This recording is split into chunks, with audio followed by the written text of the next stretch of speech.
Terrell, a new year has started, but the result is always the same, and this is good for us.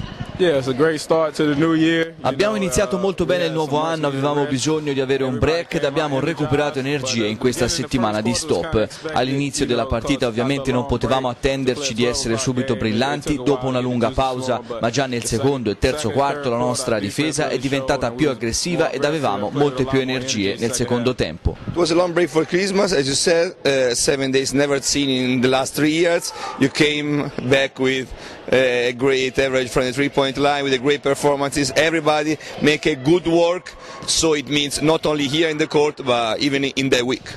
Sì, credo che tutti i giocatori abbiano un po' lavorato anche quando erano a casa, perché qua tutti siamo dei veri professionisti e quando siamo ritornati dalla settimana di vacanza eravamo tutti in buona condizione. Gli allenamenti che facciamo durante la stagione sono molto intensi e quindi avevamo davvero bisogno di una sosta, ma come ho detto prima i giocatori qua sono dei professionisti veri. Perigiani in the press conference said that he was very satisfied about your week, your last week here in practice. Did you feel the same things? You were in a good shape because of the work in practice? Yeah, you could tell that the practice was, La like I settimana said, di allenamenti che abbiamo avuto per prepararci a questa partita è stata una delle migliori in assoluto per l'energia che abbiamo messo e per la competizione che c'era durante gli allenamenti. La condizione di tutti era eccellente e credo che nel secondo tempo lo abbiamo dimostrato. Our condition really just overpowered them the second half. Thank you, good job.